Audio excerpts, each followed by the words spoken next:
on the yard this morning, and I'm just walking down the track by the side of the house here, and I can see that something rather special has come up overnight.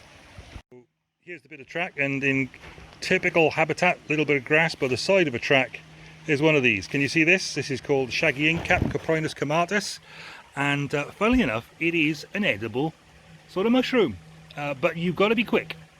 They don't last long, they have a very short shelf life.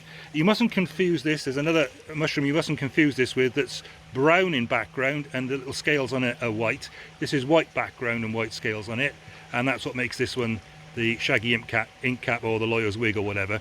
It is edible, although don't take my word for anything you find. You've got to be very careful with mushrooms, that's what this one is. And as I say, I could pick that now, go in and eat it. But I couldn't keep it till tomorrow. See, the scales have started to open. It won't last. It's got a temporary shelf life, very short, and it won't be around with us long. Marvellous thing, tastes wonderful, but very, very short shelf life. Doesn't last long at all. Terribly easy, isn't it, to have a life a bit like that.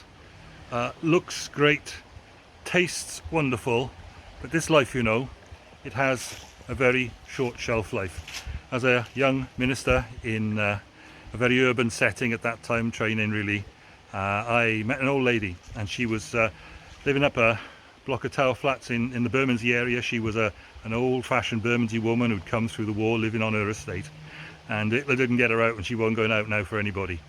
And she was an astonishing woman, and something she said stuck with me for a long time. I was talking to her about God and church and everything else, because she wasn't a believer, and I was just visiting around the area trying to see what I could do as a young minister. And she said to me very, very memorably, she said, "You're a long time dead."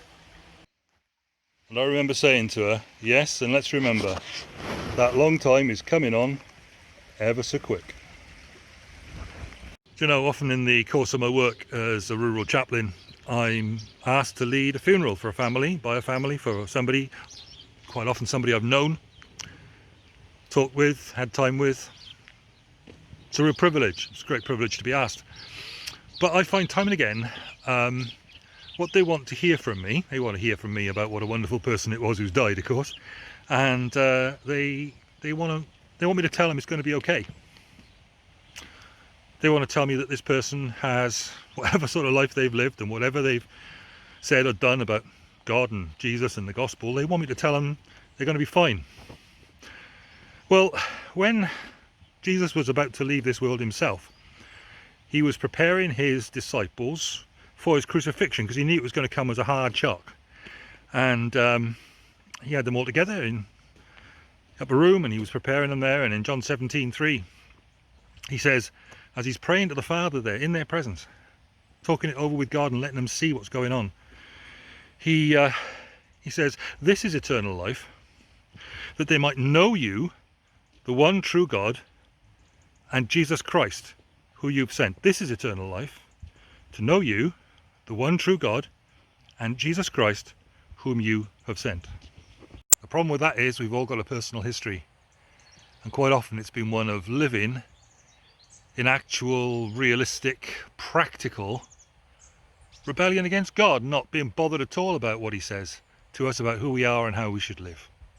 All too often people say to me, "Well, you've only got one life, you know, live it." Yeah, how are you going to live it? The important thing is this, to live it in such a way that there's some hope for the future. Don't be like the old inkcap. Tasty, tasty thing. Tasty, tasty life. Short shelf life. This is eternal life. To know you, the one true God, and Jesus Christ, whom you have sent. Don't take my word for it. Take the word of Jesus in the scriptures.